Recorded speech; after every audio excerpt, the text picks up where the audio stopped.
আসসালামু আলাইকুম। আপনারা সবাই কেমন আছেন? আশা করি ভালো আছেন। আমি আলহামদুলিল্লাহ ভালো আছি।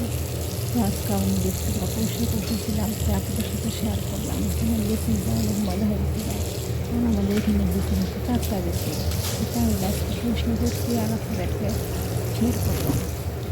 সব জিনিসটা দেখানো যায় না। কিছু, কিছু জিনিস দেখানো যায়। যতটুকু পারি ততটুকুই দেখানো যায়। সবটুকু দেখানো তো সম্ভব না। যেহেতু বাড়িটা আমার নিজের না, ঠিক না? বুঝতে সবার আগে চাকরি। আমি যেইটা করতে চাকরি হারাইলে তো চলবো না। ঠিক আছে? চাকরি তো আমার ৳১ বেতন লাগবে। কমপক্ষে ১৫ টাকা বেতন। ঠিক আছে? এই চাকরি তো হারানো যাবে না। আর এর মধ্যে বিদেশ, বাংলাদেশ না। যে চাকরি গেল চলে গেলাম বাড়িতে। এরকমও কিন্তু না।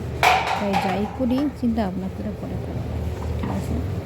এটা আমার মনে চাইছে, আমি ইচ্ছা কইরা দিতেছি ভিডিও। যদি কেউ ভালো লাগে আপনারা দেখবেন, লাইক করবেন, শেয়ার করবেন। যদি ভালো লাগে, ঠিক আছে? আর ভালো না লাগলেও দেখেন। আস্তে, আস্তে দেখলে সব জিনিসই ভালো লাগা, ভালোবাসা হইয়া যায়। ঠিক আছে?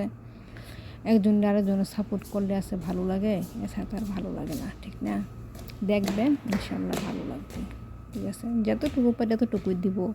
আমার তো আর আমি তো ইচ্ছা করে দিতে পারবো না, যেহেতু বাড়িটা আমার নিজের না। বাড়ি আমার নিজের থাকতো আমি সবই দেখাইতাম। ঠিক আছে? আরও ভালো মতো ভিডিওটা আরও ভালো মতো করতে পারতাম এগুলো। ঠিক আছে?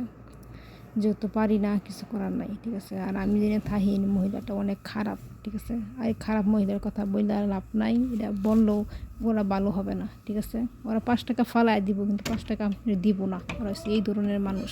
ঠিক আছে? ওদের কথা বলতে গেলে শেষ হবে না। ঠিক আছে? আর নিজের পাপ হবে। গিবত গাওয়াও ভালো না, গিবত করাও ভালো না। ঠিক আছে? তো সবাই ভালো থাকেন। আসসালামু আলাইকুম।